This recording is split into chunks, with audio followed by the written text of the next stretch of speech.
நம்ம கிட்ட ஒருத்தன் தப்பா நடந்துக்கிட்டானா உடனே நாம என்ன செய்வோம்? கையை ஓங்கிட்டு அவனை அடிக்க போவோம். நாம அவங்கிட்ட அவனை விட ஒருபடி மேலா தப்பா நடந்துக்குவோம். ஆனா பெரியவங்கெல்லாம் அப்படி நடந்துக்கிறது இல்ல. இன்னா செய்தாரை ஒருத்தல் அவர் நாண நன்னயம் செய்து விடல் அப்படின்னு வள்ளுவர் சொல்லியிருக்காரு இல்லையா? அதுக்கு தகுந்த மாதிரி நடந்துக்குவாங்க. பாயசித் விஸ்தாமிங்கிறவர் ஒரு பெரிய ஞானி.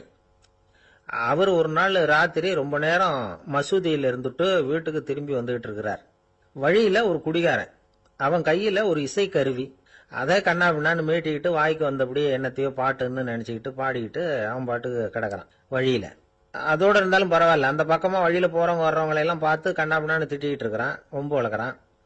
பாயசித் பிஸ்தாமிங்கிற அந்த பெரியவர் அந்த வழியா போறார். அவனை பார்க்கிறார். அவனுடைய நிலைமைய பார்த்துட்டு பரிதாபப்படுறார். ஏன்பா இது மாதிரி எல்லாம் நடந்துக்கிற, இப்படி நடக்கலாமா அப்படின்னு ஏதோ கொஞ்சம் புத்திமதி சொல்றதுக்கு ஆரம்பிச்சார். அவனுக்கு கோபம் வந்துட்டுது.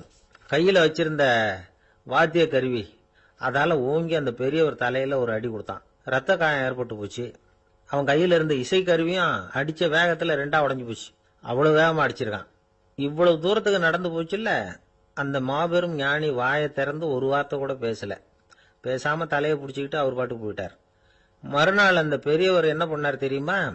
கொஞ்சம் இனிப்பு பண்டங்கள், கொஞ்சம் பணம், இது ரெண்டையும் ஒரு ஆள் மூலமா அனுப்பி வச்சார் அந்த குடிகாரனுக்கு. அவனுக்கு ஒன்றும் புரியல. என்ன விவரம்னு விசாரிச்சான். வந்த ஆளு ஒரு கடுதாசியை நீட்டினான். அதுல விவரம் இருந்தது. ஞானி எழுதியிருக்கிறார், இதை பார்ப்பா, உங்களுடைய இசைக்கருவி உடையறதுக்கு என்னுடைய தலை காரணமா ஆயிட்டுது. அதுக்காக நான் ரொம்ப வருத்தப்படுறேன்.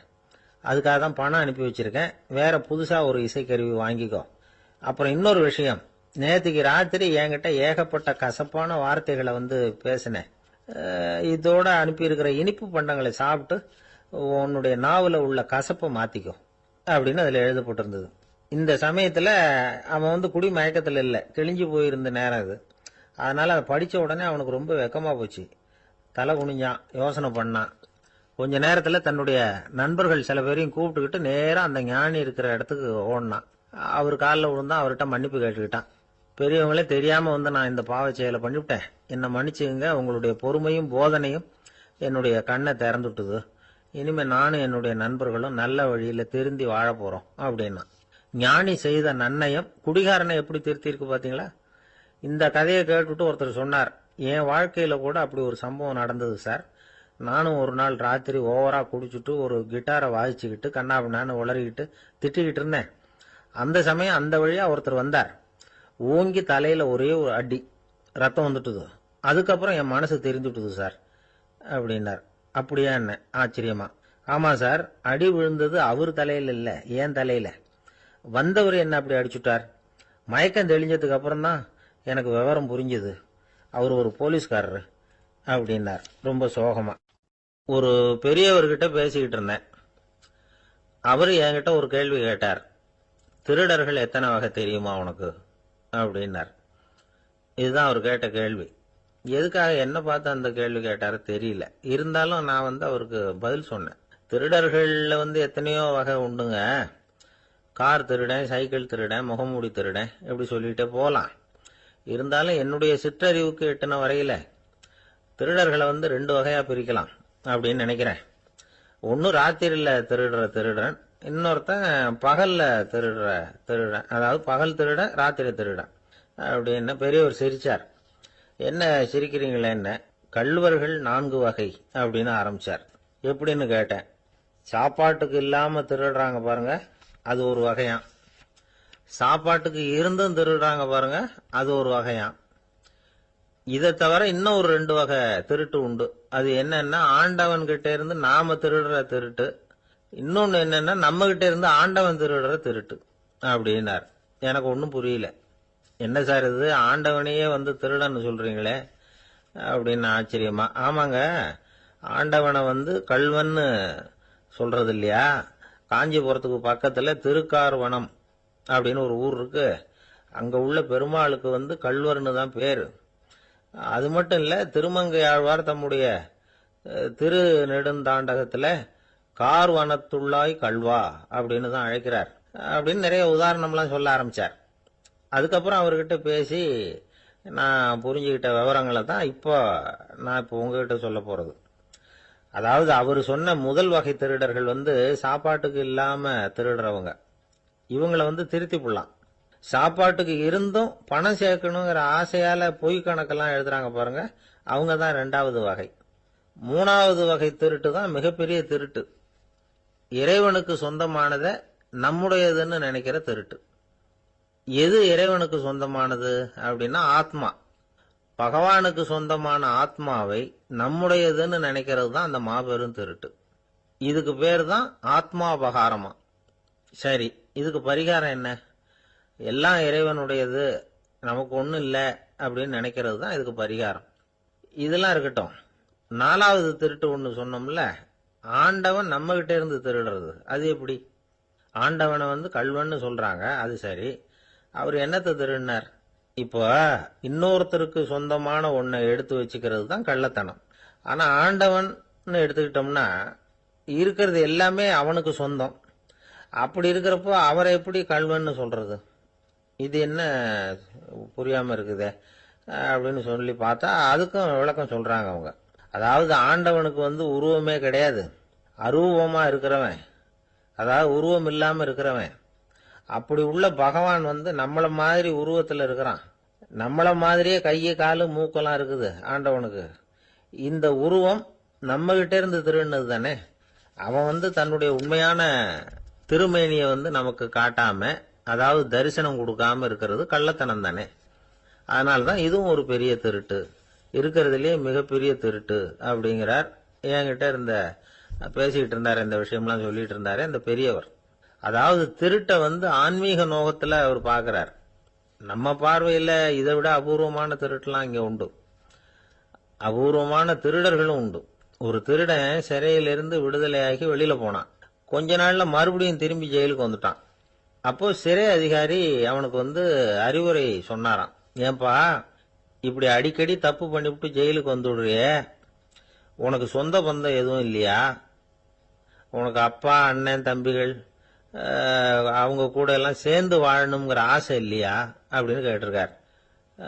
அவங்களோட சேர்ந்து வாழணுங்கிற ஆசை எனக்கு நிறைய உண்டுங்க சார் அப்படின்னு அவன். அப்புறம் எதுக்கு இப்படி ஜெயிலுக்கு வந்துடுற அப்படின்னாரான் அவரு. அவங்க எல்லாருமே இங்கே தானே சார் இருக்காங்க அப்படின்னு அவன். அவர் ஒரு பெரிய குடும்பத்துல பிறந்தவர். இருக்கிற சொத்துக்கள் எல்லாத்தையும் வாரி வழங்கிவிட்டு காட்டுக்கு புறப்பட்டார் தவம் செய்யறதுக்காக. இருந்தது பூராவும் கொடுத்துட்டார், இனிமே எதுவுமே இல்லை கொடுக்கறதுக்கு. அப்போ கடைசியா ஒருத்தன் கையை நீட்டினான். ஐயா ஏதாவது கொடுங்கன்னா. அவர் பார்த்தார், கட்டியிருக்கிற வேட்டியை தவிர வேற எதுவுமே இல்லை. 8 முழம் பட்டு வேட்டி, ஜரிகை கரையோடு இருக்குது. கடைசியா அதை தான் எடுத்து கட்டிக்கிட்டு அவர் புறப்பட்டுக்கிட்டு இருக்கிறார். அவர் பார்த்தார், எதிரில் அவன் பரிதாபமா நின்றுட்டு இருக்கிறான். அந்த 8 முழ வேட்டியை 2ஆ கிழிச்சார். 4 முழத்தை அவங்ககிட்ட கொடுத்துட்டு மீதி 4 முழத்தை தன்னுடைய இடுப்புல கட்டிக்கிட்டு அவர் காட்டுக்கு போயிட்டார். இவன் என்ன பண்ணான் தெரியுமா? கையில கிடைச்ச 4 முழத்தை எடுத்துக்கிட்டு கடை வீதிக்கு போனான். பழைய பட்டு வேட்டி ஜருகை இதெல்லாம் விலைக்கு வாங்குற வணிகர் ஒருத்தர் இருந்தார். அவர்கிட்ட போனான். இதை விலைக்கு எடுத்துக்கிறீங்களான்னு கேட்டான். அவர் வாங்கி பார்த்தார். ஆகா, ரொம்ப அருமையான வேட்டி, விலை வசந்த ஜருகை, இது ஏது உனக்குன்னு கேட்டார். அவன் நடந்ததை சொன்னான். அப்படின்னா ஒன்று செய்ய, இந்த வேட்டியோட இன்னொரு பாதியையும் மெதுவாக வாங்கிட்டு வந்துரு, உனக்கு நிறைய பணம் தரேன் அப்படின்னார் அந்த வணிகர். இவன் கொஞ்சம் யோசனை பண்ணி பார்த்தான். கொஞ்சம் இருங்க, அதை வந்துவிடுறேன் அப்படின்னு சொல்லிவிட்டு நேராக காட்டுக்கு போனான். அவர் எங்கே இருக்காருன்னு தேடி கண்டுபிடிச்சான். அவர் ஒரு இடத்துல தவக்கோலத்தில் இருக்கிறார். கட்டியிருந்த இடைவேட்டியும் அவரை அறியாமலே நழுவி கீழே விழுந்து கிடக்குது. இவனுக்கு ரொம்ப வசதியாக போச்சு. அவரை கேட்க வேண்டிய அவசியமே இல்லை. மெதுவாக சத்தம் போடாமல் அடிமேல அடி வச்சு நெருங்கினான். அவர் கண்ணை மூடிக்கிட்டு அவர் பாட்டு நின்றுக்கிட்டு இருக்கார். இவன் மெதுவாக போய் கீழே கிடந்த அந்த துணியை எடுத்துக்கிட்டு சத்தம் போடாமல் திரும்பி நடந்தான். அப்படி கொஞ்சம் தூரம் நடந்திருப்பான். அப்படி ஓட ஆரம்பிக்கிற சமயத்தில் அவன் காலில் கீழே கிடந்த முள்ளு ஒன்று நறுக்குன்னு தச்சு விட்டுது. வலி தாங்க முடியாமல் அம்மான்னு கத்திவிட்டான். இந்த சத்தத்தினால கண்ணை மூடி நின்றுகிட்டு இருந்த அவர் தவம் கலைஞ்சுது. மெதுவாக கண்ணை திறந்து பார்க்கறார். தன் இடையில இருந்த வேட்டி அவன் கையில் இருக்கு. இப்போ அவர் நினைக்கிறாராம், இந்த வேட்டி மேலே நான் வச்ச ஆசை அல்லவா அவனை திருடன் ஆக்கிவிட்டுது அப்படின்னு நினைச்சாராம். இது எப்பேற்பட்ட மனநிலைங்கிறத கொஞ்சம் யோசிச்சு பாருங்க. தான் ஒரு பொருள் மேல வைத்த பற்று இன்னொரு மனிதன் திருடனா ஆகிறதுக்கு காரணம் ஆயிட்டுதே அப்படின்னு நினைக்கிறார். அப்படி நினைச்ச அவர் யார் தெரியுமா? அவர் தான் மகாவீரர். இழந்துட்டேங்கிறியே, நீ என்னத்தை கொண்டு வந்த இங்க இழக்கிறதுக்கு? நீ என்னத்தை உண்டாக்குன இது அழிஞ்சுட்டுதுன்னு சொல்றதுக்கு? இது அவருடைய சிந்தனை. இன்னைக்கு நம்ம சிந்தனையெல்லாம் வேற மாதிரி இருக்குது. ஒருத்தன் நடுத்தெருவில் உட்காந்து அழுதுகிட்டு இருந்தான். அந்த வழியா வந்தவர் கேட்டார், ஏன்பா அழற அப்படின்னு கேட்டார். 5 ரூபா சார், இந்த இடத்துல விழுந்துட்டுது, ரொம்ப நேரமா தேடுறேன், கிடைக்காது போல இருக்கு அப்படின்னா. எப்போ தொலைஞ்சுது அப்படின்னு கேட்டார்.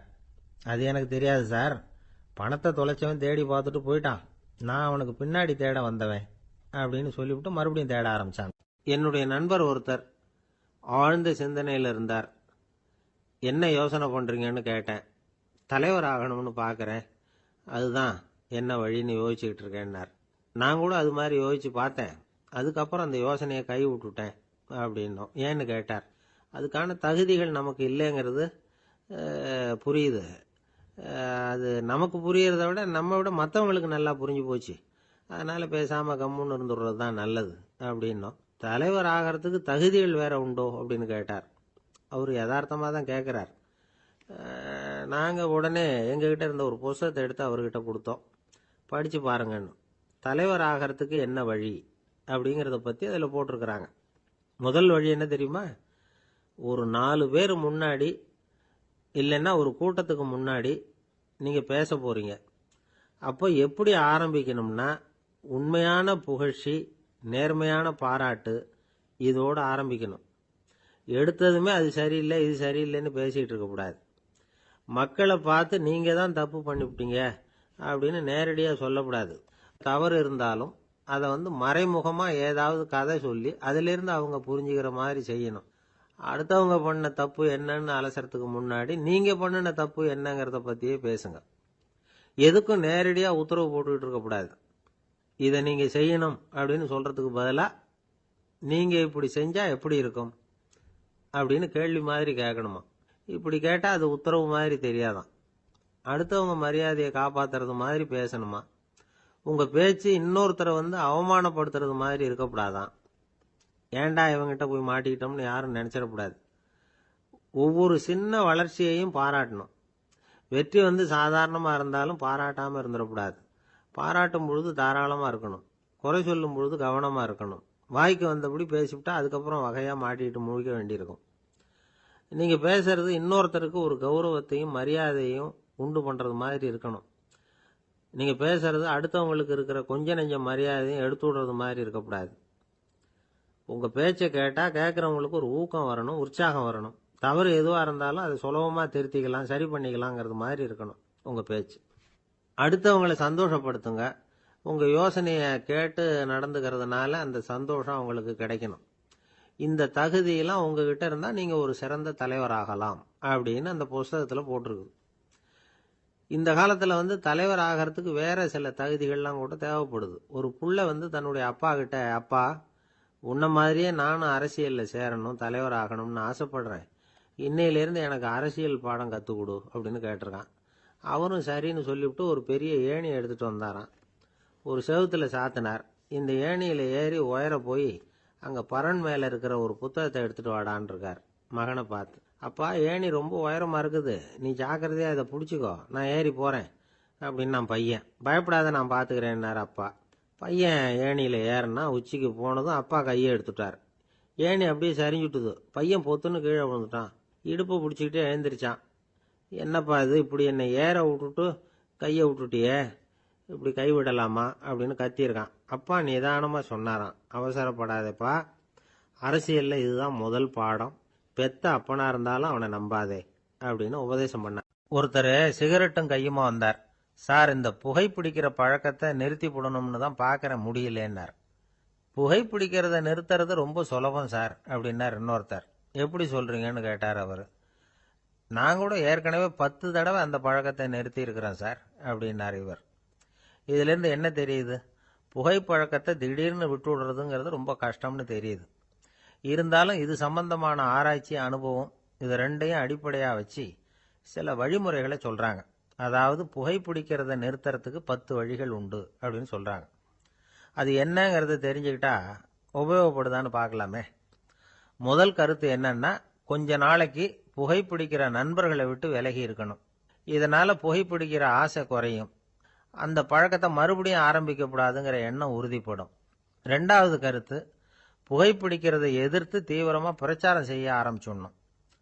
அது அடுத்தவங்களுக்கும் உபயோகப்படும், உங்களுக்கும் உபயோகப்படும். உங்க உள்ளுணர்வை அது தூண்டும், உங்களை உறுதி கொள்ள வைக்கும். மூன்றாவது கருத்து என்னன்னா, தினமும் 2 தடவை குளிக்கணும். எப்படி தெரியுமா? முதல்ல வெது வெதுப்பான தண்ணீர், அப்புறம் குளிர்ந்த தண்ணீர், இப்படி மாறி மாறி குளிக்கணுமா. நாலாவது கருத்து, உடற்பயிற்சிகள் செய்யணும்.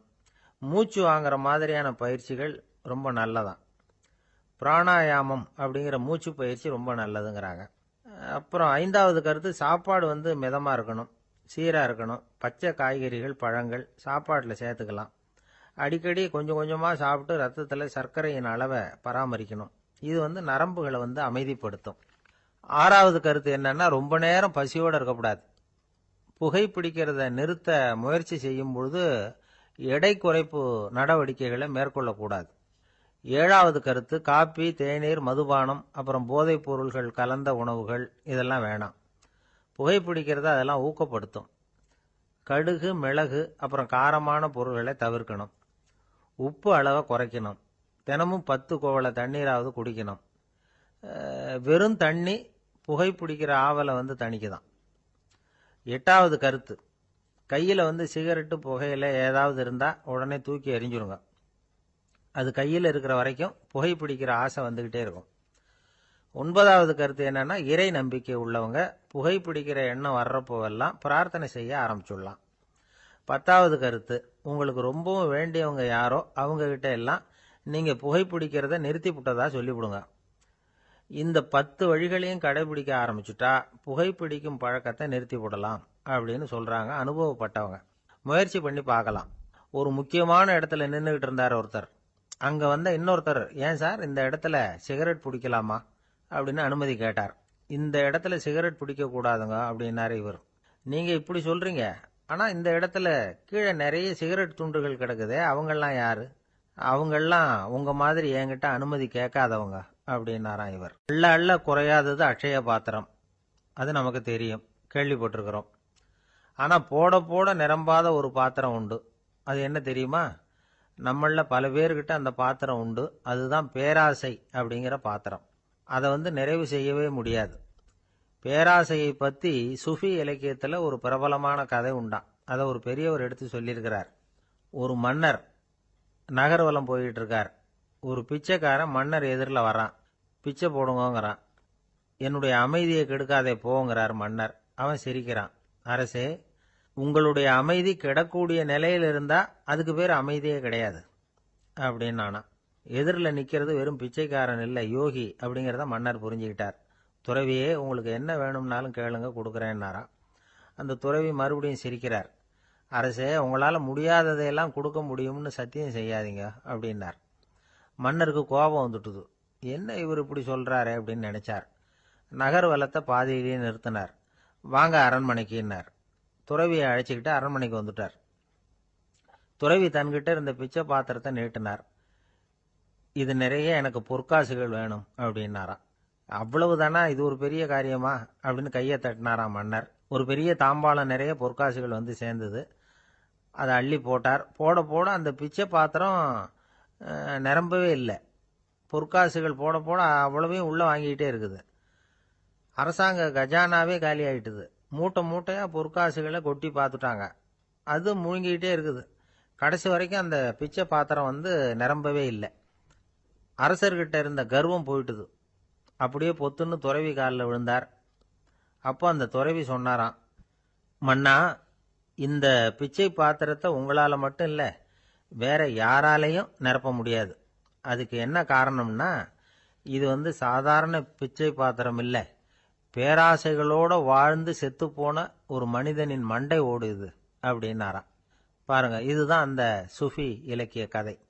செத்த பிறகும் நிறைவு இல்லைன்னா அது எப்பேற்பட்ட பேராசையா இருக்கும்னு யோசிச்சு பார்த்துங்க. நம்மால் ஒருத்தர் கல்யாணம் பண்ணிக்க பொண்ணு பார்த்துக்கிட்டு இருந்தார். அழகு, அறிவு, படிப்பு எதுவும் தேவையில்லை, பணம் மட்டும் இருந்தா போதும் அப்படின்னு பார்க்குறவங்க கிட்ட எல்லாம் சொல்லி வச்சார். ரொம்ப நாளைக்கு அப்புறம் ஒரு பணக்காரர் கிடைச்சார். அவர் சொன்னார், இதை பாருங்க, எனக்கு 20 வயசுல ஒரு மகள், அவளை நீங்க கல்யாணம் பண்ணிட்டா 2 லட்சம் பணம் கொடுப்பேன். 25 வயசுல ஒரு பொண்ணு, அவளை கல்யாணம் பண்ணிட்டா 2.5 லட்சம் தருவேன். 30 வயசுல ஒரு பொண்ணு இருக்கா, அவளை கல்யாணம் பண்ணிட்டா 3 லட்சம் தருவேன். என்ன சொல்ற அப்படின்னாராம். இவன் கொஞ்ச நேரம் யோசிச்சு பார்த்துருக்கான். அதுக்கப்புறம் மெதுவா அவரை நிமிர்ந்து பார்த்து, ஏன் சார், உங்ககிட்ட 50 வயசுல ஏதாவது பொண்ணு இருக்கா அப்படின்னு கேட்டானா. கணவன் மனைவிக்குள்ள சிக்கல் வராம இருக்கிறதுக்கு அதுல சில வழிகளை சொல்லி கொடுத்துருக்குறாங்க. அதெல்லாம் என்னென்ன அப்படிங்கிறத இப்ப பார்க்கலாமா? குடும்பம்னு இருந்தா கோபம் வரதான் செய்யும். அது வந்துட்டு போட்டும் பரவாயில்ல. ஆனா அந்த கோபம் ஒரே நேரத்துல 2 பேருக்கும் வந்துடாம பாத்துக்கணும். ஒரு சமயத்துல யாராவது ஒருத்தர் தான் கோபப்படணும், அடுத்தவங்க அமைதியா இருக்கணும். அதுக்கப்புறம் இவர் அமைதியான உடனே அவங்க ஆரம்பிச்சுக்கலாம். கோபமா ஏதாவது சொன்னா உடனே கோபமா பதில் சொல்லக்கூடாது. கொஞ்சம் பொறுத்து கோபம் தீர்ந்த உடனே அந்த பதிலை சொல்லலாம். அப்போ பதில் கோபமா இருந்தா கூட அது அவ்வளவு பெருசா தெரியாது. அற்ப விஷயத்துக்கெல்லாம் காய்ச்சி மூச்சுன்னு கத்திட்டு இருக்கக்கூடாது.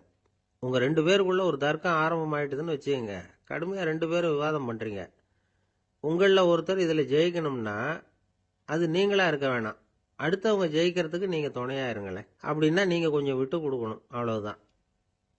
ஏதாவது குத்தம் சொல்லணுமா, செஞ்ச தப்ப சுட்டி காட்டணுமா, விமர்சனம் பண்ணணுமா, பண்ணுங்க, வேணான்னு சொல்லல. ஆனா சொன்னதை அப்படி சொல்றத கொஞ்சம் அன்பா இதமா சொல்லுங்க. எப்போ நடந்த தவறுகளை எல்லாம் இப்போ போய் மறுபடியும் ஞாபகப்படுத்திட்டு இருக்க வேண்டாம். நான் அப்பவே சொன்னேன் இந்த புடவை வேணாம்னு, நீங்க தான் கேட்கல, இப்போ பாருங்க கிழிஞ்சு போச்சு இப்படின்னு கத்துனாங்க ஒரு அம்மா. எப்போ சொன்னீங்கன்னு கேட்டா ஒரு 10 வருஷத்துக்கு முன்னாடி தீபாவளி சமயத்துல அப்படிங்கிறாங்க. அது என்ன இன்னும் அப்படியே புதுசாகவா இருக்கும்? உங்களுக்கு அவர் தான் பெருசு, அவருக்கு நீங்க தான் பெருசு. அதை விட இந்த உலகத்துல வேற எதுவும் முக்கியம் இல்லைன்னு நினைக்கணும். நீ தான் என்னுடைய உலகம்னு எத்தனை தடவை சொல்லியிருப்பீங்க? அதெல்லாம் வெறும் வசனமா போயிடக்கூடாது. ஏதாவது ஒரு பிரச்சனையை பத்தி கடுமையா விவாதம் பண்ணிட்டு இருக்கீங்க, அதை அப்படியே பாதியில விட்டுட்டு படுக்கைக்கு போயிடக்கூடாது. சொச்சத்தை நாளைக்கு பேசிக்கலாம்னு. அப்படி போனா தூக்கம் வராது. பிரச்சனையை ஒரு முடிவு பண்ணிக்கிட்டு அதுக்கப்புறமா தூங்க போகணும். ஒரு நாள்ல ஒரு தடவையாவது உங்க ஜோடியை பாராட்டி நல்ல விதமா கனிவா ஒரு வார்த்தை சொல்லணும் அப்படின்னு தீர்மானம் பண்ணீங்க. ஏதாவது தப்பு பண்ணிவிட்டீங்கன்னா பரவாயில்ல, அதை ஒத்துக்கிறதுக்கும் மன்னிப்பு கேட்கறதுக்கும் தயாரா இருக்கணும். அது ஒன்றும் கேவலம் கிடையாது. வீட்டுக்குள்ள தானே கேட்க போறீங்க, வெளியில யாருக்கு தெரிய போகுதோ? எப்படியோ உங்களுக்குள்ள ஒரு சமரசம் ஆனா சரிதான். ஒரு தகராறுன்னு எடுத்துக்கிட்டா குறைஞ்சபட்சம் அதுக்கு 2 பேர் தேவை. தனியாவே உட்காந்துக்கிட்டு நான் இப்ப தகராறு பண்ணிட்டு இருக்கிறேன் அப்படின்னு யாரும் சொல்ல முடியாது. 2 பேர் தகராறு பண்றாங்கன்னா பொதுவா அந்த 2 பேர்ல யாரு அதிகமா பேசுறாங்களோ அவங்க பேர்ல தான் தப்பு இருக்கும். அதை மனசுல வச்சுக்கணும். இதெல்லாம் தான் அந்த புத்தகத்துல போட்டிருக்கிற வழிமுறைகள். இவ்வளவும் சரியா வரலன்னா அப்புறமா சொல்லுங்க, வேற புத்தகம் ஏதாவது இருக்கான்னு தேடுவோம். அமெரிக்க ஜனாதிபதி ஆப்ரஹாம் லிங்கன் ஒரு நாள் தன்னோட கோச்சு வண்டியில தலைநகரான வாஷிங்டனுக்கு போயிட்டு இருக்கிறார். கோச்சு வண்டி ஒரு சாலையில போயிட்டு இருக்கு. அந்த சாலைக்கு ஒரு பக்கத்துல பயங்கரமான சதுப்பு நிலம். சதுப்பு நிலம்னா அது புதைகுழி, புதை மணல்ங்கிறோம்ல, அது மாதிரி. அந்த சதுப்பு நிலத்துல யாராவது மாட்டிக்கிட்டா அவ்வளவுதான், ஆளை கொஞ்சம் கொஞ்சமா உள்ள அமுக்கிவிடும். தப்பிச்சு கரையேறது கஷ்டம். அப்படிப்பட்ட நிலம் அது. ஆப்ரஹாம் லிங்கன் ஏதோ ஒரு முக்கியமான அரசாங்க வேலையா போயிட்டு திரும்பி வந்துகிட்டு இருக்கிறார். அதனால அந்த சமயத்துல அவர் விலை உசந்த ஆடைகளை அணிஞ்சிருக்கிறார். அப்படி அவர் அந்த கோச்சு வண்டியில வந்துகிட்டு இருக்கிறாரு. அந்த சமயத்துல ஒரு காட்சி அவர் கண்ணுல பட்டுட்டுது. என்ன தெரியுமா? ரோட்டுக்கு பக்கத்துல இருந்த சதுப்பு நிலத்துல ஒரு இளம் பன்றி குட்டி சிக்கிக்கிட்டு தவிச்சுக்கிட்டு இருக்குது. பரிதாபமா கத்திக்கிட்டு இருக்குது. அதை பார்த்தார் லிங்கன். அவருக்கு என்ன மாதிரி ஆயிட்டுது. உடனே வண்டியை நிறுத்த சொன்னார். கீழே இறங்கினார். தன்னோட விலை உசந்த ஆடைகளை பத்தி லட்சியம் பண்ணவே இல்லை. தனக்கே ஆபத்து வரலாம்ங்கிறத பத்தியும் கவலைப்படல. தான் ஒரு குடியரசுத் தலைவருங்கிறத பத்தியும் அவர் நினைச்சு பார்க்கல. நேரா அந்த சதுப்பு நிலம் பக்கமா போனாரு. அந்த சேத்துல இறங்கி பன்றிக்குட்டியை காப்பாத்தி கரைக்கு கொண்டுட்டு வந்து சேர்த்துட்டார். அதுக்கப்புறம் நிம்மதியா கோச்சு வண்டியில ஏறி வெள்ள மாளிகைக்கு வந்து சேர்ந்தார். ட்ரெஸ், உடம்பு பூரா சேரு சகதி. பாக்குறவங்களுக்கெல்லாம் ஆச்சரியமா போச்சு. அவங்களுக்கு ஒன்றும் புரியல. இவர் நேரா ட்ரெஸ்ஸு மாற்றிக்கிறதுக்காக போனார். கோச்சு வண்டி ஓட்டிகிட்டு வந்தவன் கிட்ட போய் எல்லாரும் கேட்டாங்க என்ன ஆச்சு அப்படின்னு. அவர் வர்ற வழியில் நடந்த விவரத்தை சொன்னார். ஆப்ரஹாம் லிங்கனுடைய இந்த இறக்க குணத்தை எல்லாரும் பாராட்டினாங்களாம், புகழ்ந்தாங்களாம். ஆனால் இதுக்கு லிங்கன் என்ன பதில் சொன்னார் தெரியுமா? தயவு பண்ணி இந்த புகழ்ச்சியான பேச்சையெல்லாம் ஒதுக்குங்க, அதெல்லாம் வேணாம். அந்த சின்ன பிராணி சகதியில மாட்டிக்கிட்டு துடிச்சுக்கிட்டு இருந்தது. அதை பார்த்தேன். உடனே என்னுடைய இதயத்துல ஒரு முள்ளு தைச்சது மாதிரி ஒரு உணர்வு. அந்த முள்ளை பிடுங்கி எறிஞ்சேன், அவ்வளவுதான். உண்மையில அந்த பிராணிக்கு நான் உதவினேங்கிறத விட எனக்கு ஏற்பட்ட இன்னலை போக்கிட்டேன் அப்படிங்கிறது தான் உண்மை. அதுதான் பொருத்தம். அப்படி இருக்கிறப்போ இதுல புகழறதுக்கு என்ன இருக்குது அப்படின்னாரு ஆபிரகாம் லிங்கன். எவ்வளவு யதார்த்தமான வார்த்தைகள் பாருங்க. இந்த காலத்துல நம்மளையும் பல பேர் அப்படி உண்டு. நீச்சல் தெரியாத ஒரு ஆளு தண்ணியில இறங்கிட்டான். தண்ணி ஆழம்ங்கிறது அப்புறமா தான் தெரிஞ்சுது. தத்தளிக்க ஆரம்பிச்சுட்டான். வாழ் வாழ்னு கத்துறான். கரையில நின்றுட்டு இருந்த ஒருத்தர் இதை பார்த்தார். உடனே அவருக்கு இதயத்துல முள்ளு தைச்சது மாதிரி ஒரு உணர்வு. உடனே குபீர்னு தண்ணியில பாஞ்சார். அவரை காப்பாற்றி கரைக்கு கொண்டுட்டு வந்து சேர்த்தார். இதை பார்த்துக்கிட்டு இருந்த இன்னொருத்தர் காப்பாத்தின அந்த ஆளை பாராட்டி புகழ்ந்தார். என்ன புகழாதீங்க சார் அப்படின்னார் அவர். ஏன்னு கேட்டார் இவர். நான் அந்த ஆளை ஏன் காப்பாத்தினேன் தெரியுமா? அவன் நேத்துக்கு என்கிட்ட 300 ரூபா கடன் வாங்கியிருக்கிறான். இவன் தண்ணியில போட்டான்னா நான் கொடுத்த கடனும் தண்ணியில போடும். அதனாலதான் விழுந்து காப்பாத்தினேன் அப்படின்னா அந்த ஆள். ஒருத்தர் இருக்கார், நல்ல உத்தியோகத்துல தான் இருக்கிறார். ஆனா எப்ப பார்த்தாலும் முகத்தை வெறுப்பா வச்சிருப்பார். அப்படியே வருவார் போவார். ஏன் சார் இப்படி இருக்கிறீங்க அப்படின்னு விசாரிச்சோம். ஏன்டா இந்த வேலைக்கு வந்தோம்னு இருக்கு சார் அப்படின்னார். உங்க வேலை உங்களுக்கு பிடிக்கலையா அப்படின்னு கேட்டோம். இல்லைன்னார். இப்படிப்பட்டவங்க வெற்றிகரமான வாழ்க்கை வாழ முடியாது. இது நிபுணர்கள் கருத்து. வேலையை நேசிக்க தெரிந்தவர்கள் வெற்றி பெறுவார்கள் அப்படிங்கிறாங்க அவங்க. எந்த துறையா இருந்தாலும் சரி, அந்த துறையில வெற்றிகரமா இருக்கிறவங்கள விசாரிச்சு பாருங்க. எனக்கு என்னுடைய வேலை ரொம்ப பிடிக்கும் அப்படின்னு சொல்றவங்களா தான் இருப்பாங்க. அப்படி இருந்தாதான் அது வெற்றிகரமா இருக்க முடியுது அவங்களால.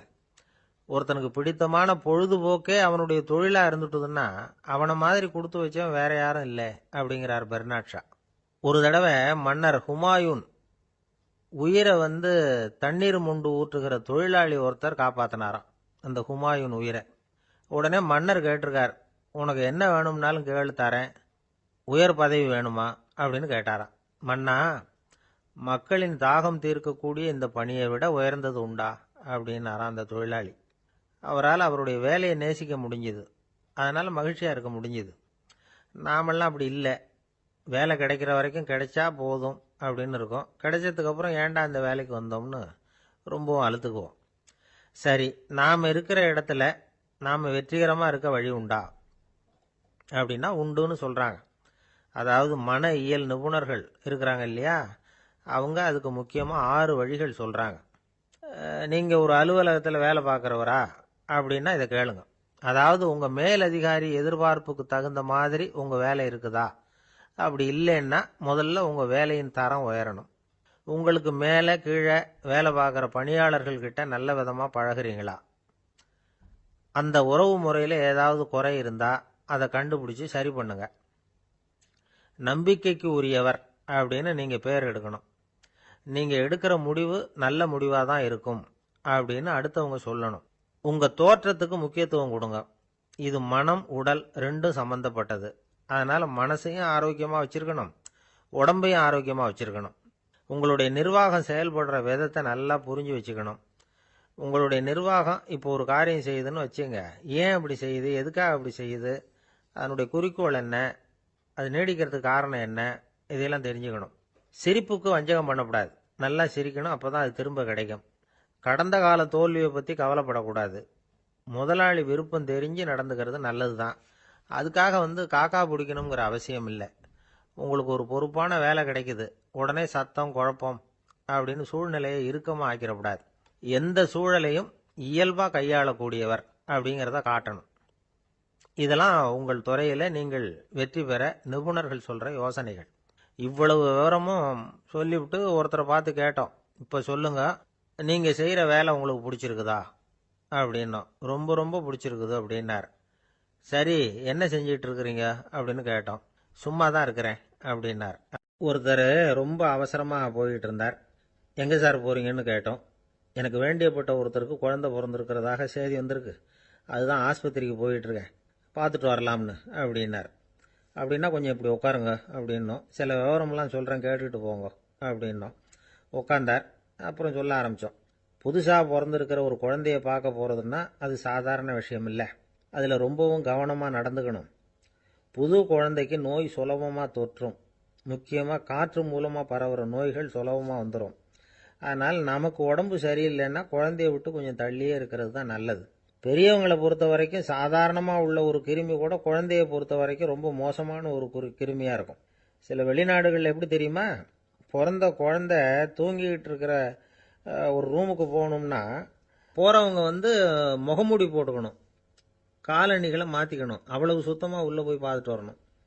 பொதுவாக சில ஆஸ்பத்திரிகளில் பார்த்தீங்கன்னா பார்வையாளர்கள் நேரத்தில் விசிட்டிங் ஹவர்ஸ் தாயை விட்டு குழந்தைய தனியாக பிரித்து வச்சுருவாங்க. எதுக்குன்னு நினைக்கிறீங்க? அந்த நேரம் பல பேர் வருவாங்க போவாங்க, அவங்க கை கால் சுத்தமாக இருக்காது. சுத்தம் இல்லாத கைகள் மூலமாக கிருமிகள் பரவும். சுத்தம் இல்லாத கைன்னா மண்ணு தூசி படிஞ்சிருக்கிற கை மட்டும் தான் அர்த்தம் இல்லை. சாலையில் கையை வீசிக்கிட்டு நடந்து வர்றீங்க, குழந்தைய பொறுத்த வரைக்கும் அது கூட சுத்தம் இல்லாத கை தான். தாயை தவிர மற்றவங்க குழந்தைய தூக்காமல் பார்த்துக்கிறது நல்லது. தாய் கூட அளவோட கொஞ்சிறதோடு நிறுத்திக்கணும். புதுசாக ஒரு குழந்தைய பெற்றிருக்கிற பொண்ணுக்கிட்ட மற்ற தாய்மார்கள் ஏதாவது சொல்லிக்கிட்டே இருப்பாங்க. குழந்தைய அப்படி வளர்க்கணும் இப்படி வளர்க்கணும் அப்படின்னு ஏதாவது அட்வைஸ் பண்ணிக்கிட்டே இருப்பாங்க. இப்படி ஓவராக அறிவுரை பண்ணுறது அந்த பொண்ணை குழப்பி விட்டுரும். அதனால் அப்படிலாம் பண்ணக்கூடாது. அந்த பெண்ணே ஏதாவது கேட்டால் கூட டாக்டர் சொல்ல வேண்டிய விவரங்களை எல்லாம் நாமே சொல்லிகிட்டு இருக்கக்கூடாது. புதுசாக பிறந்திருக்கிற குழந்தைய மட்டும்தான் இப்படி பார்க்கணும்னு இல்லை. ஒரு நோயாளி குழந்தைய பார்க்க போகிறதுனா கூட ரொம்ப எச்சரிக்கையாக தான் நடந்துக்கணும். ஒரு தின்பண்டமோ விளையாட்டு சாமானோ அந்த குழந்தைக்கு நாம் வாங்கிட்டு போகிறதா வச்சுக்குவோம். அதை நேராக கொண்டுகிட்டு போய் அந்த குழந்தைகிட்டே கொடுக்கக்கூடாது. அதோட அப்பா அம்மா கிட்ட ரகசியமாக கொடுக்கலாம். அவங்க முடிவு பண்ணட்டும் குழந்தைகிட்ட அதை கொடுக்கலாமா வேண்டாமாங்கிறத. அவங்களுக்கு தான் தெரியும் அதோட மனசும் உடம்பும். உங்கள் அக்கறையை காட்டுறதா நினச்சிக்கிட்டு குழந்தை வாயில் எதையும் கொண்டுட்டு போய் போடாதீங்க. போகிறப்போ உங்கள் வீட்டு குழந்தையும் அழைச்சிட்டு போகாதீங்க. இது நோயை வாங்கிட்டு வந்துடும், அல்லது புதுசாக ஒரு நோயை அதுக்கிட்ட கொடுத்துட்டு வந்துடும். என்னதான் உங்களுக்கு பழக்கமான குழந்தையா இருந்தால் கூட அதுக்கு விருப்பம் இல்லைன்னா பேசக்கூடாது. அங்கே போய் அவங்க பள்ளிக்கூடத்தை ஞாபகப்படுத்திகிட்டு இருக்கக்கூடாது. நோயில் இருக்கிறப்ப ஸ்கூலை பற்றி பேச அது விரும்பாது. ஆஸ்பத்திரியை விட்டு வெளியில் புறப்படுறப்போ குழந்தைகிட்ட சொல்லணும்னு அவசியம் இல்லை. அதோட அப்பா அம்மா கிட்ட சொல்லிவிட்டு புறப்பட்டா போதும், குழந்தை கோபிச்சிக்காது. சமூக சம்பிரதாயத்தை பற்றி அது கவலைப்படுறதில்லை. இப்படி எல்லா விவரமும் நம்ம எதிரில் உட்காந்துருந்தவங்க கிட்ட சொல்லி முடித்தோம். ரொம்ப நன்றி சார் அப்படின்னு சொல்லிவிட்டு அவர் புறப்பட்டார். குழந்தைங்க கொஞ்சம் வளர்கிற வரைக்கும் தான் நாம் எச்சரிக்கையாக இருக்கணும்னு இல்லை, வளர்ந்த பிறகு இன்னும் எச்சரிக்கையாக இருக்கணும். ஒரு பையன் பள்ளிக்கூடத்துலேருந்து திரும்பி வீட்டுக்கு வந்தான். முகம் பூரா நகத்தால் கீறி இருந்தது. அப்பா பார்த்து பயந்துட்டார். யாருடா உன்னை இப்படி பண்ணது அப்படின்னார். என் கூட படிக்கிற இன்னொரு பையன்னா. நாளைக்கு உன் கூட பள்ளிக்கூடத்துக்கு வர்றேன், நீ எனக்கு அவனை அடையாளம் காட்ட முடியுமான்னார். அது ரொம்ப சுலபம் நான் பையன். எப்படின்னார் அப்பா. அவன் காதில் ஒன்று கையோடு எடுத்துகிட்டு வந்திருக்கிறேன், இதோ என் பையில தான் வச்சுருக்கேன் அப்படிங்கிறான் அந்த பையன். ஒரு தெருவில் சில சிறுவர்கள் விளையாடிக்கிட்டு இருந்தாங்க. ஏதோ ஒரு உயரமான கல்லை நடுத்தெருவில் வச்சு அதை சுற்றி சுற்றி ஓடி வந்துக்கிட்டு இருக்கிறாங்க. அது என்ன விளையாட்டோ அவங்களுக்கு தான் தெரியும். கொஞ்ச நேரம் அப்படி விளையாடிக்கிட்டு இருந்தவங்க விளையாடி முடிச்சதும் அந்த கல்லை நடுத்தெருவில் அப்படியே விட்டுட்டு அவங்கவுங்க வீட்டுக்கு ஓடி போட்டாங்க. அதுக்கப்புறம் அந்த வழியாக 2 பெண்கள் பேசிக்கிட்டே வந்தாங்க. பேச்சு சுவாரஸ்யத்தில் நடுத்தெருவில் இருந்த அந்த கல்லை கவனிக்கல. காலில் இடிச்சுட்டுது, லேசாக ரத்தம் வந்துட்டுது, வலி தாங்கலை. காலில் இடிச்சுக்கிட்ட பொண்ணு திட்ட ஆரம்பிச்சுட்டுது. வர வர ஊர் உலகம் ரொம்ப கெட்டு போச்சு, யாருக்கும் பொறுப்பே கிடையாது பாரு, இப்படி நடுத்தருவில் பொறுப்பு இல்லாமல் இப்படி கல்லை போட்டு வச்சிருக்கிறாங்களே, இது நியாயமா அப்படின்னு சொல்லி இந்த சமூகத்தை கடுமையாக விமர்சனம் பண்ணிக்கிட்டு அவங்க போயிட்டாங்க. கொஞ்ச நேரம் கழித்து ஒரு வாலிபன் அந்த வழியாக வந்தான். அந்த கல்லை பார்த்தான், நின்னான். ஒரு நிமிஷம் யோசனை பண்ணான். என்ன பண்ணலாம்னு பார்த்தான். தன்னுடைய வீரத்தையும் பலத்தையும் காட்டணும்னு நினைச்சான். பின்னாடி போனான். அப்புறம் வேகமாக ஓடி வந்து ஒரு சின்ன ஹை ஜம்ப் அப்படியே துள்ளி குதிச்சான். துள்ளி குதிச்சு தாண்டி அந்த பக்கமாக போய் விழுந்தான். அப்படியே விசில் அடிச்சுக்கிட்டு அவன் பாட்டுக்கு நடந்து போகிறான். அடுத்தபடியாக ஒரு காதல் ஜோடி அந்த வழியாக வந்தது. நடுத்தெருவில் கல் கண்ணில் பட்டது. அவங்க 2 பேரும் ரொம்ப நெருக்கமாக சேர்ந்து வந்துக்கிட்டு இருக்கிறாங்க. நடுவில் கல் இருக்கிறதுனால கொஞ்ச நேரம் 2 பேரும் விலகி மறுபடியும் இந்த பக்கம் வந்து சேர்ந்து போகணும். கொஞ்ச நேரம் நாம் பிரிய வேண்டி இருக்குதே அப்படின்னு வருத்தத்தோட முணுமுணுத்துக்கிட்டே இந்த பக்கம் வந்தாங்க. அதுக்கப்புறம் வழக்கம் போல சேர்ந்து அவங்க பாட்டுக்கு எதிர்காலத்தை பற்றி கற்பனை பண்ணிக்கிட்டே போயிட்டாங்க. கடைசியாக அந்த வழியாக பார்வை இல்லாத ஒருத்தர் வந்துக்கிட்டு இருக்கார். அவர் கையில் வழக்கமாக வச்சிருக்கிற அந்த ஊன்றுகோல், கையில் இருக்கிற அந்த ஊன்றுகோலால் தனக்கு முன்னாடி அப்படியும் இப்படியும் அப்படியே தட்டிக்கிட்டு பார்த்துக்கிட்டே அவர் மெதுவாக நடந்து வந்துக்கிட்டு இருக்கிறார். வழியில் இருக்கிற அந்த கல் தட்டுப்பட்டுது. உடனே நடுத்தெருவில் ஒரு கல் இருக்குங்கிறத அவர் புரிஞ்சுக்கிட்டார். உடனே குனிஞ்சார், அந்த கல்லை தடவி பார்த்து எடுத்தார், தெரு ஓரமாக கொண்டுட்டு போய் போட்டார். அதுக்கப்புறம் அவர் பாட்டுக்கு அவர் வழியில் நடந்து போனார். இப்போ இதில் பல பேர் வந்தாங்க போனாங்க. இவங்களில் பார்வை உள்ளவங்க யார், பார்வை இல்லாதவங்க யார்? இப்படி ஒரு கேள்வி கேட்டால் என்ன பதில் சொல்ல முடியும்? கொஞ்சம் யோசிச்சு பார்த்தா இன்னைக்கு பல பேர் இப்படி தான் இருந்துகிட்டு இருக்கிறோம். ஒரு ஆள் பார்க்கறதுக்கு பெரிய மனுஷன் மாதிரி இருக்கார். ஒரு தெரு வழியாக நடந்து வந்துகிட்டு இருந்தார். இருட்டு நேரம். வழியில் ஒரு பெரிய கல் கிடந்தது, கருங்கல். பார்த்தார், கொஞ்ச நேரம் யோசிச்சார். போய் தூக்கி பார்த்தா ரொம்ப கனமாக இருந்தது. இன்னொரு ஆள் சேர்ந்தாதான் தூக்க முடியும். இவர் உடனே ரோட்டு ஓரமாக போய் ஒரு மரத்தடியில் உட்காந்துக்கிட்டார். ரெண்டு பக்கமும் பார்த்துக்கிட்டே இருக்கார், யாராவது வர்றாங்களான்னு. கொஞ்ச நேரத்தில் ஒருத்தர் வந்தார், இவருக்கு தெரிஞ்சவர். என்னங்க இந்த நேரத்தில் இங்கே உட்காந்துருக்குறீங்கன்னு கேட்டார் அவர். அதோ அந்த கருங்கல் அப்படின்னு சுட்டி காட்டினார். ஓ, அதை தூக்கி ஓரமாக போடணுமா? வாங்க ரெண்டு பேரும் தூக்கலான்னார் வந்தவர். நான் அதுக்காக உட்காந்துருக்கலேன்னார் இவர். பின்ன வேற எதுக்காகன்னார் அவர். ஒரு மனுஷன் கருங்கல்லில் காலை இடிச்சுக்கிட்டான்னா எப்படி துள்ளுவான்னு பார்க்கணுங்கிறது எனக்கு ரொம்ப நாளாக ஒரு ஆசை. அதுக்காக தான் உட்காந்துருக்கிறேன் அப்படின்னாராம். இந்த உலகத்தில் எவ்வளவோ உயிரினங்கள் இருக்கு. ஒவ்வொன்றும் ஒவ்வொரு விதமாக சண்டை போடுது. இப்போ 2 மாடு சண்டை போட்டுக்குதுன்னு வச்சுக்கோங்க. என்ன பண்ணும்? 2 முட்டிக்கும். அதுக்கு சண்டை போடுறதுக்கு ஆயுதமாக உபயோகப்படுறது அதோட கொம்பு. 2 சேவல் சண்டை போட்டுக்குதுன்னு வச்சுக்கோங்க. அதுக்கு ஆயுதமாக உபயோகப்படுறது அதோட கால் நகம். காலால் தான் அது ஒன்றோட ஒன்று சண்டை போட்டுக்கும். ஆனால் 2 மனுஷன் சண்டை போட்டுக்கிறான்னு வச்சுக்கோங்க. இவன் இன்னதை தான் ஆயுதமாக உபயோகப்படுத்துவான்னு குறிப்பிட்டு சொல்ல முடியாது. கல்லை எடுப்பான், கத்தி எடுப்பான், துப்பாக்கி எடுப்பான், என்ன வேணாலும் பண்ணுவான். வாயால் திட்டுவான், கையால் அடிப்பான், காலால் உதைப்பான், சகலகலாக வல்லவன். விலங்குகள்லாம் பொதுவாக வாயை சாப்பிட்றதுக்கு மட்டும்தான் உபயோகப்படுத்துது. ஆனால் இவனுக்கு சாப்பிட்றதுக்கும் அதுதான், சாப்பிட்டு விட்டு திட்டுறதுக்கும் அதுதான். ஆனால் ஒரு விஷயத்தில் மட்டும் கெட்டிக்கிறேன். அதாவது நாம் சண்டை போட்டுக்கிட்டாலும் பரவாயில்லை, கோழிகள் சண்டை போடாமல் இருக்கணும் அப்படின்னு ஆசைப்படுறான். எதுக்காக? கோழிகள் சண்டை போடாமல் இருந்தால் நிறைய முட்டைகள் போடுமா, அதுக்காக தான் இந்த அக்கறை. கோழி பண்ணை வச்சிருக்கிறவங்களுக்கு இது ஒரு பெரிய பிரச்சனை. அதாவது பண்ணையில் இருக்கிற கோழிகளுக்குள்ளே அடிக்கடி சண்டை வந்துடும். அதனால் முட்டை உற்பத்தி குறைஞ்சிரும். சரி, இதுக்கு என்ன பண்ணுறது? பண்ணையில் போய் உட்காந்துக்கிட்டு தினமும் பஞ்சாயத்து பேசிகிட்டு இருக்க முடியுமா? அமெரிக்காவில் கோழி பண்ணை வச்சிருக்கிற ஒருத்தர் இதை பற்றி யோசனை பண்ணி பார்த்தாராம். ஒரு வழியையும் கண்டுபிடிச்சிருக்கார். கோழிக்கெல்லாம் மூக்கு கண்ணாடி மாட்டி விட்டுட்டோம்னா அது சண்டை போடுற குணம் குறைஞ்சிரும், முட்டை அதிகமாகிடும். அந்த கண்ணாடியில் உள்ள லென்ஸு சிவப்பு நிறத்தில் இருக்கணும், அவ்வளவுதான் அப்படின்னு அவர் கண்டுபிடிச்சாராம். இது ஏற்கனவே நடைமுறையில் கண்டுபிடிக்கப்பட்ட ஒரு விஷயம். ஆனால் எல்லா கோழிக்கும் சிவப்பு மூக்கு கண்ணாடி எப்படி மாட்டி விடுறது? அப்படியே மாட்டி விட்டாலும் அது நழுவாமல் இருக்கணுமே. இப்போ நாமெல்லாம் நடு விரலால் மூக்கு கண்ணாடி நடுவில் தொட்டு அப்படி ஸ்டைலாக சரி பண்ணிக்கிறோம். அது மாதிரி கோழி எப்படி சரி பண்ணிக்கும்? இதுதான் பிரச்சனை. இதுக்கு அவர் என்ன வழி கண்டுபிடிச்சாருன்னா, கோழிக்கெல்லாம் மூக்கு கண்ணாடிக்கு பதிலாக விழியொட்டு வில்லைகள், கான்டாக்ட் லென்ஸ், அதை பொருத்தி விட்டா என்ன அப்படின்னு யோசனை பண்ணார். அதே மாதிரி பண்ணார். அதே மாதிரி செஞ்சு பார்த்தார், வெற்றி. அதுக்கப்புறம் கோழியெல்லாம் சண்டை போட்டுக்கலையாம், சமாதான பிரியர்கள் ஆகிட்டு தான். கோழிகளுக்கு இயல்பாகவே சண்டை போடுற குணம் உண்டு.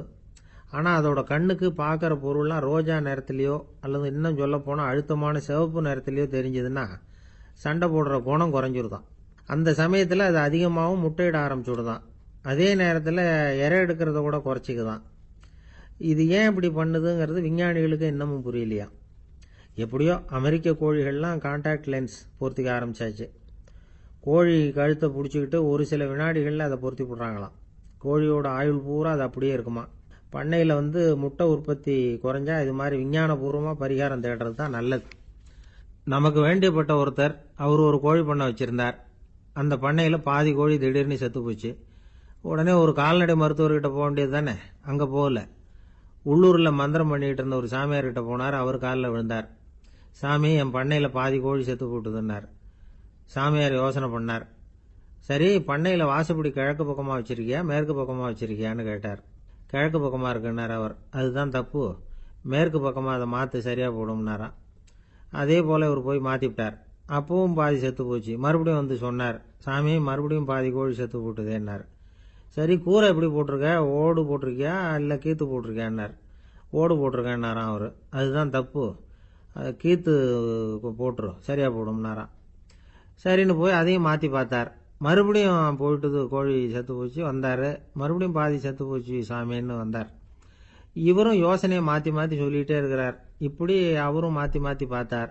6வது தடவையா அவரை தேடிட்டு வந்தார். அந்த சமயத்துல இவர் ரொம்ப தீவிரமா யோசனை பண்ணி பார்த்துட்டு, அது சரிப்பா, நீயும் என்கிட்ட சளைக்காம வந்துகிட்டு இருக்கிற, நானும் யோசனை சொல்லிட்டு இருக்கேன்.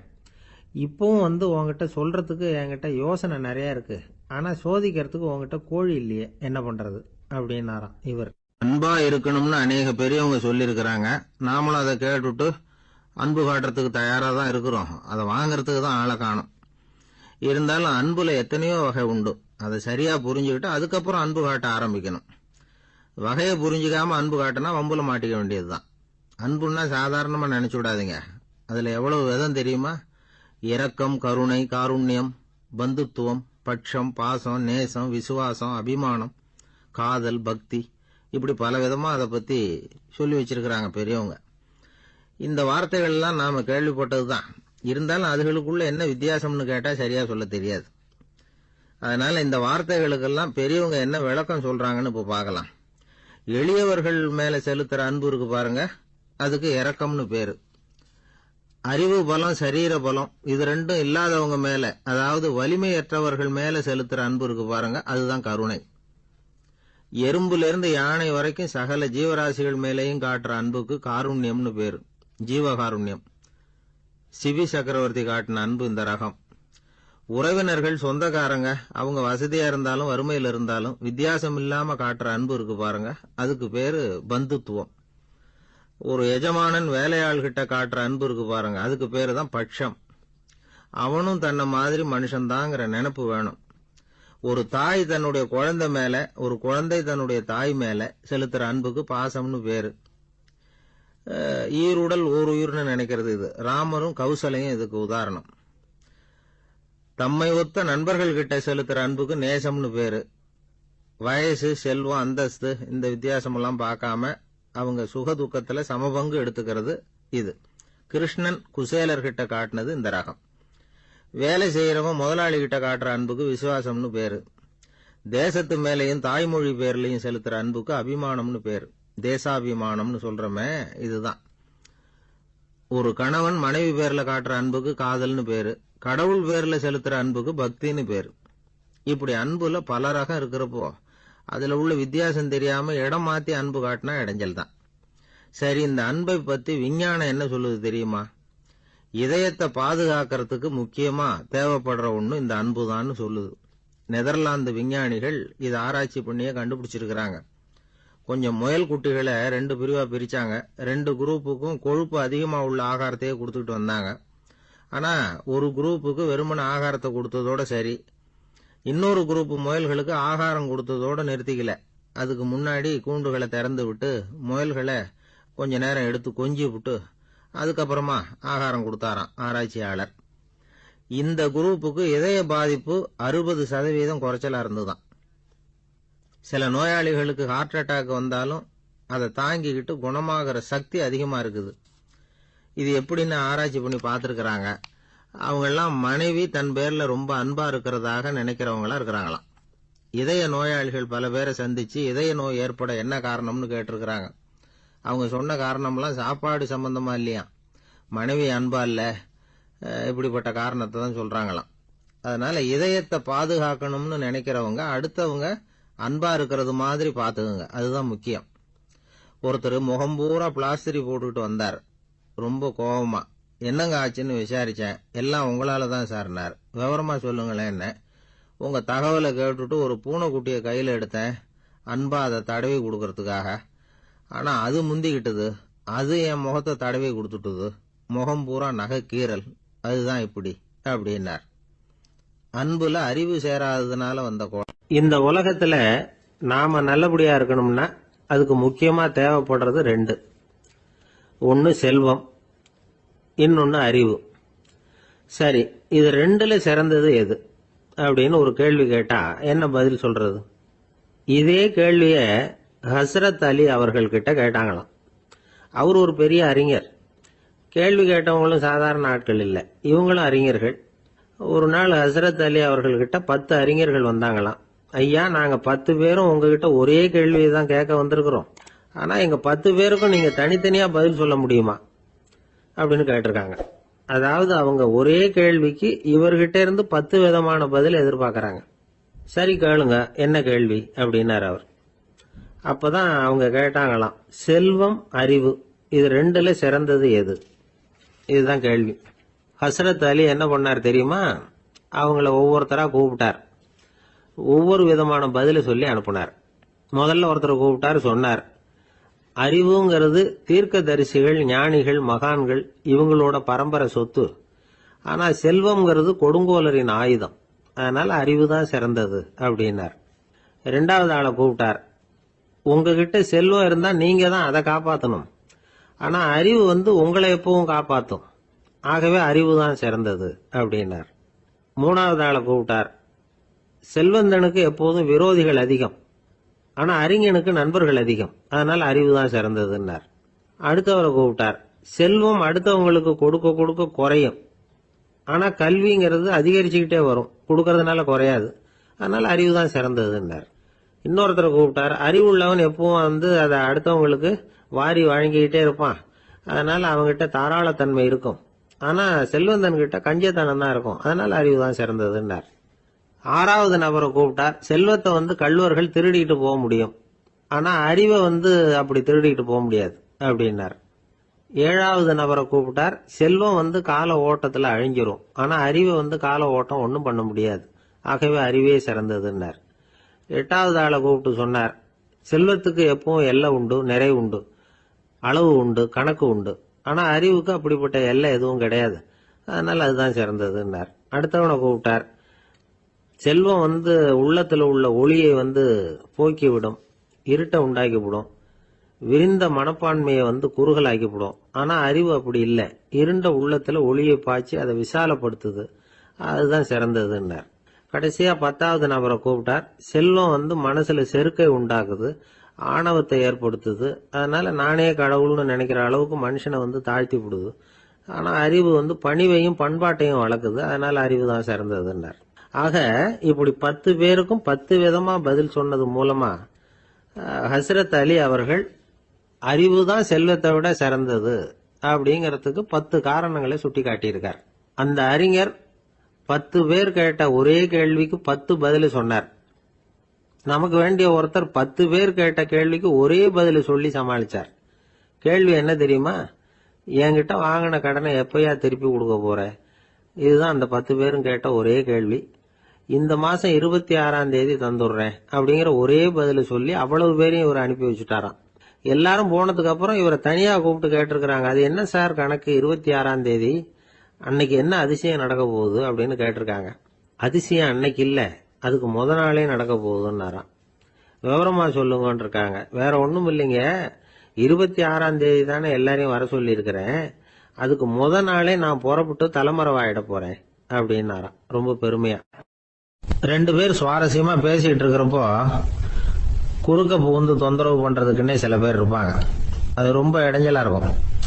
இதே மாதிரி மின்காந்தம் கூட குறுக்க புகுந்து தொந்தரவு பண்ணும். கடைசியில் அது ஒரு பெரிய இடைஞ்சல கொண்டாந்து விட்டுரும். சில வீடுகளில் கேபிள் கனெக்ஷன் இல்லாம சில தனியார் டிவி காட்சிகள் தெரியும். அதுக்கு என்ன காரணம்னா இந்த மின்காந்த குறுக்கீடு தான் காரணம். இதைத்தான் சுருக்கமா EMI அப்படின்னு சொல்றாங்க. அதாவது எலக்ட்ரோ மேக்னெட்டிக் இன்டர்ஃபியரன்ஸ். இது ஏற்படக்கூடிய இடங்கள் எது எதுன்னு எடுத்துக்கிட்டா அது ஒரு பெரிய பட்டியலாவே போயிடும். இந்த EMI தொந்தரவு கேபிள் டிவியில மட்டும்தான் இல்ல, ராக்கெட் ஏவுதளத்துல உள்ள ரேடார்கள், அங்க உள்ள சில சக்தி வாய்ந்த தொலைத்தொடர்பு சாதனங்கள், விமான தளங்கள்ல உள்ள ரேடார்கள், கப்பல் தளங்கள்ல பொருத்தப்பட்டிருக்கக்கூடிய சக்தி வாய்ந்த ஆண்டனாக்கள், இப்படி நிறைய சொல்லலாம். காவல் நிலையங்கள்ல பயன்படுத்தப்படுகிற வயர்லெஸ் தொடர்பு சாதனங்கள் கூட ஓரளவுக்கு இந்த மின்காந்த அலைகளை வெளியிடும். நம்ம வீட்டில் உட்காந்துக்கிட்டு ரேடியோ கேட்டுக்கிட்டு இருப்போம் அல்லது டிவி பார்த்துக்கிட்டு இருப்போம். அந்த சமயத்தில் பக்கத்து தெருவில் ஒரு மோட்டார் சைக்கிள் அல்லது காரு, குறிப்பாக பெட்ரோல் இன்ஜின், அது போறப்ப அதில் உள்ள மின்கலத்தில் அதாவது மேக்னட்டோ பேட்டரியில இருந்து வெளிப்படுகிற மின்காந்த அலை இங்க டிவியிலையும் ரேடியோவிலையும் கரகரப்பு உண்டு பண்ணும். சரி, இது வந்து பெருசா என்ன இடைஞ்சல உண்டு பண்ணிட போகுது அப்படின்னு நாம அலட்சியமா நினைக்கலாம். வயசானவங்களுக்கு மறதி நோயின்னு ஒண்ணு வரும்ல, அல்ஷமீர், அதாவது மூளையில உள்ள செல்கள் வந்து செயலிழந்து போயிடுறது. அது செய்ய வேண்டிய வேலையை மறந்துடும். மனைவியே எதிரில் வந்து நின்னா கூட உன்னை எங்கேயோ பார்த்தது மாதிரி தெரியுதே அப்படின்னு சொல்லிட்டு இருப்பாங்க. அப்படி ஒரு மறதி. இந்த விசித்திரமான நோய்க்கு இதுவரைக்கும் மருந்தே இல்லைன்னு வேற சொல்றாங்க. இந்த மைக்ரோ ஓவன் அப்படின்னு சொல்லக்கூடிய சமையல் அடுப்புகள் கூட மின்காந்த அலைகளை வந்து வெளியிடுது. சமயத்தில் சில தொழிற்சாலைகள்ல கூட பெரிய விபத்துக்களை இந்த இஎம்ஐ உண்டு பண்ணிவிடும். இதை பத்தி தீவிரமா சிந்திக்க ஆரம்பிச்சதே ஒரு விபத்துக்கு பிறகுதான். அமெரிக்காவுக்கும் வியட்நாமுக்கும் இடையில போர் நடந்தது. அந்த சமயம் அமெரிக்காவுக்கு சொந்தமான விமானம் தாங்கி கப்பல் ஒண்ணு வியட்நாமை தாக்கிறதுக்கு தயாரா ஏவுகணைகளோட கடல்ல நிறுத்தி வைக்கப்பட்டிருந்தது. தற்செயலா அந்த பகுதியில கப்பல் தொலைத்தொடர்பு பகுதிக்கு அருகில ஊடுருவிய இந்த சக்தி வாய்ந்த ரேடியோ அலைகள் ஏவுகணையில இருந்த மின்னணு சர்க்கியூட்டை பூர்த்தி செஞ்சு வச்சுட்டுது. அவ்வளவுதான், ஏவுகணை அங்கேயே வெடிச்சு செதறி போச்சு. 130 பேர் அந்த இடத்திலேயே உடல் கருகி செத்து போட்டாங்க. ஏகப்பட்ட பொருள்கள் நாசம். இந்த விபத்துக்கான காரணம் என்னங்கிறத உடனடியா யாராலையும் கண்டுபிடிக்க முடியல. ரொம்பவும் கடுமையா முயற்சி பண்ணி கடைசியா கண்டுபிடிச்சாங்க, இது வந்து இந்த இஎம்ஐ வேலை தான் அப்படின்னு. மின்னணு தொலைபேசிகள் இருக்க, இதுல பேசும்பொழுது நம்ம காதை வந்து, அதாவது செவியை வந்து ஊடுருவக்கூடிய மின்காந்த அலையானது மூளைக்கு போய் அங்க மூளை கட்டிகளை உருவாக்க ஊக்கம் கொடுக்குது அப்படின்னு வேற கண்டுபிடிச்சிருக்கிறாங்க. இந்த இஎம்ஐ ரொம்ப குறைஞ்ச மின்காந்த அழுத்தத்துல நமக்கு எந்த பாதிப்பையும் ஏற்படுத்துறது இல்லை. மின்காந்த அலைகள் அழுத்தத்தோட இருக்கிற இடங்கள்ல ரொம்ப நேரம் இருந்தோம்னா நம்ம உடம்பின் வெப்பநிலை 2 டிகிரி செல்சியஸ் வரைக்கும் அதிகரிக்குதாம். அதனால வெப்பநிலையை வந்து சீராக்கிறதுக்கு இதய துடிப்பும் வந்து அதிகரிக்குது. இப்படிலாம் கண்டுபிடிச்சிருக்கிறாங்க. இப்பெல்லாம் இந்த மின்காந்த குறுக்கீடுகளை தடுக்கிறது எப்படி அப்படின்னு விஞ்ஞானிகள் யோசனை செய்ய ஆரம்பிச்சிருக்கிறாங்க. இந்த விஷயத்துல அலட்சியமா இருந்தோம்னா எதிர்காலத்துல நிறைய பேருக்கு இந்த ஞாபக மறதி நோய் வந்துடும். அப்புறம் அது ரொம்ப கஷ்டமா போயிடும். ஒரு குடும்ப தலைவர் தன் மனைவியை பார்த்து, யார் நீ, உன்னை எங்கேயோ பார்த்தது மாதிரி இருக்குதே அப்படின்னு சொல்லிட்டு இருந்தார். உடனடியா அவரை போய் பார்த்தேன். வாங்க டாக்டர் கிட்ட போகலாம் அப்படின்னு. அவரு என்னை தனியா அழைச்சிட்டு போய் காதோட காதா மெதுவா சொல்றார், இத பாருப்பா, என் கையில பணம் இல்லாத போகலாம், அப்படி மறதி நோய் வந்துட்டது மாதிரி நடிச்சுக்கிட்டு இருப்பேன், அவ்வளவுதான், அதை நீ கண்டுக்காத அப்படின்னார். ஒருத்தர் அவசரமா போய்கிட்டு இருந்தார். எங்க போயிட்டு இருக்கீங்க அப்படின்னு கேட்டார் ஒரு பெரியவர். கடைக்கு போறேன் சார், சாமான் வாங்கறதுக்கு அப்படின்னார். அங்க போறதுக்கு முன்னாடி தெரிஞ்சுக்க வேண்டியதெல்லாம் தெரிஞ்சுக்கிட்டீங்களா அப்படின்னு கேட்டார் பெரியவர். கடைக்கு போய் காசை கொடுத்து ஒரு பொருளை வாங்கிட்டு வரப்போறோம், இதுல தெரிஞ்சுக்க வேண்டியது என்ன இருக்குது அப்படின்னார் அலட்சியமா. இப்ப அந்த பெரியவர் பேச ஆரம்பிச்சார். இந்த உலகத்துல எந்த ஒரு செயல்ல இறங்குறப்பவும் நாம நல்லா ஆலோசனை பண்ண வேண்டிய விஷயம் 5 அப்படின்னார். உதாரணமா, ஒருத்தன் கடைக்கு போய் ஏதோ ஒரு பொருளை வாங்கிட்டு வர போறான்னு வச்சுக்கோங்களேன். அப்ப கூட அவன் வந்து 5 விஷயங்களை பத்தி தெரிஞ்சுக்க வேண்டியிருக்குது அப்படிங்கிறார் அவர். முதல்ல அந்த பொருள் எப்படிப்பட்டது அப்படிங்கறத தெரிஞ்சுக்கணும். 2வதா தன்னை பத்தியும் தெரிஞ்சுக்கணும். அப்பதான் அந்த பொருள் தனக்கு தேவையா இல்லையா அப்படிங்கறத புரிஞ்சுக்க முடியும். 3வதா தெரிஞ்சுக்க வேண்டியது ஒண்ணு இருக்கு. அது என்னன்னா, அந்த பொருளை அடையறதுக்கு வழி என்ன அப்படிங்கறத தெரிஞ்சுக்கணும். அதாவது எவ்வளவு பணம் கொடுத்தா அது கிடைக்கும், இது மாதிரியான விஷயங்கள். 4வதா அந்த பொருளை அடையறது மூலமா நாம அடையக்கூடிய பயன் என்ன அப்படிங்கறதையும் உணரணும். 5வது அந்த பொருளை அடையறதுல இருக்கக்கூடிய தடை எது அப்படிங்கறதையும் நாம தெரிஞ்சுக்கணும். பெரியவர் பேசுறது ஏதோ தத்துவம் மாதிரி தெரியுது இல்லையா? தத்துவம் தான். அதாவது இப்படி உலகியல் வாழ்க்கையில சின்ன சின்ன விஷயங்கள்லயே நாம 5 விஷயங்களை தெரிஞ்சுக்க வேண்டி இருக்குது. அது ரொம்ப அவசியமா இருக்கு. பேரின்ப நிலைன்னு சொல்றாங்கல்ல, அது மாதிரி பெரிய சமாச்சாரங்கள்லயும் இந்த 5 விஷயங்களை நாம தெரிஞ்சுக்க வேண்டி இருக்குது. அதுக்கு பேர் என்னன்னா அர்த்த பஞ்சகம். வைணவ சமயத்துல அர்த்த பஞ்சகம்ங்கிறது ரொம்ப பெரிய விஷயம். கடைக்கு போறது மாதிரி கடவுளை பார்க்க போறப்பவும் நாம 5 விஷயங்களை தெரிஞ்சுக்கணுமா. முதல்ல பரம்பொருள் அப்படிங்கிறது என்ன, அதோட தன்மைகள் என்ன, இதை தெரிஞ்சுக்கணும். இதுக்கு பேர் என்னன்னா பரமாத்ம ஸ்வரூபம் அப்படின்னு பேர். 2வது நாம யாரு, நம்மோட தன்மை என்ன அப்படிங்கறத தெரிஞ்சுக்கணும். நான் யாருன்னு எனக்கே தெரியலங்கிறப்போ இதை நான் சொல்றேன்னு இது என்னுடையதுன்னு சொல்றது தப்பு தானே. அப்புறம் மூணாவது விஷயம், பரம்பொருளை நாம் அடையறதுக்கு வழி எது, இது தெரிஞ்சுக்கணும். இது உபாய ஸ்வரூபம் அப்படின்னு பேர். நாலாவது விஷயம், நாம் அடைய வேண்டிய பயன்கள் என்ன அப்படிங்கறது தெரிஞ்சுக்கிறது. இதுக்கு புருஷார்த்தம் அப்படின்னு பேர். அஞ்சாவது, அந்த பயனை அடைய விடாமல் தடுக்கிற தடைகள் யாவை அப்படிங்கறது தெரிஞ்சுக்கிறது. இது விரோதி ஸ்வரூபம். இதைத்தான் தடையியல் அப்படின்னு சொல்றாங்க. அதாவது பரமாத்மாவை பற்றிய அறிவு, ஜீவாத்மாவை பற்றிய அறிவு, உபாயம் பற்றிய அறிவு, புருஷார்த்தம் பற்றிய அறிவு, இந்த 4 அறிவுக்கும் எதிரடையா, அதாவது அதையெல்லாம் தப்பா புரிஞ்சுக்கிறதால உண்டாகக்கூடிய அறிவு விரோதி ஸ்வரூபம். என்ன இது தகவல்ல ஏதாவது கதை சொல்லுவீங்கன்னு பார்த்தா ஏதோ தத்துவம் பேசிக்கிட்டு இருக்கிறீங்களே அப்படின்னு நினைக்கலாம். இதுவும் தெரிஞ்சுக்க வேண்டிய ஒரு பெரிய விஷயம்தான். காதில் போட்டு வச்சா எப்போவாவது உபயோகப்படும். என்னுடைய நண்பர் ஒருத்தர் ஒரு நாள் என்கிட்ட சொன்னார், சார், அடுத்த மாதம் தஞ்சாவூரில் ஒரு கல்யாணம், போகிறதா வேண்டாமா அப்படின்னு ஒரே குழப்பமா இருக்கு அப்படின்னார். நான் உடனே இந்த அர்த்த பஞ்சக உபதேசம் பண்ண ஆரம்பித்தேன். அவர் எல்லாத்தையும் பொறுமையாக கேட்டுவிட்டு, சரி சார், நான் போகிறதுன்னு முடிவு பண்ணிவிட்டேன்னார். எப்படி இந்த முடிவுக்கு வந்தீங்க அப்படின்னு கேட்டேன். அவர் சொன்னார், சார், அந்த 2வது பாயிண்ட் ஒன்று சொன்னீங்களே, அதை புரிஞ்சுக்கிட்டதுக்கு அப்புறம்தான் இந்த முடிவுக்கு வந்தேன் அப்படின்னார். என்ன 2வது பாயிண்ட்னு? அதாவது தன்னை பற்றி புரிஞ்சுக்கணும் அப்படின்னு சொன்னீங்க. உடனே என்னை பற்றி புரிஞ்சுக்கிட்டேன். நான் யாருங்கிறது எனக்கு தெரிஞ்சுது. உடனே போகிறது தான் நல்லதுன்னு முடிவு பண்ணிவிட்டேன்னார். நீங்கள் யாருன்னு கேட்டேன்.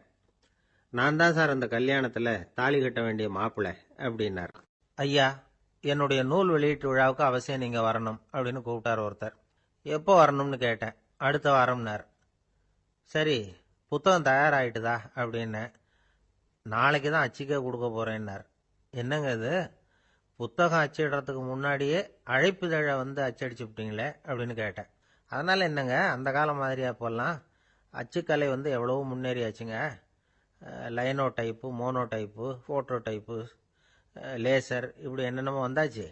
இன்னைக்கு கொடுத்தா நாளைக்கே புத்தகம் தயார் அப்படின்னார். இப்படி இந்த அளவுக்கு முன்னேறி இருக்கிற இந்த அச்சுக்கலை ஆரம்பத்தில் எப்படி இருந்தது தெரியுமா? அந்த காலத்தில் காகிதம்னா என்னன்னே தெரியாது. அப்படி ஒன்று கண்டுபிடிக்கப்படவே இல்லை. அப்போல்லாம் எதையாவது ஒன்று எழுதணும்னா அதுக்கு ஆட்டு தோலை தான் பயன்படுத்தி இருக்கிறாங்க.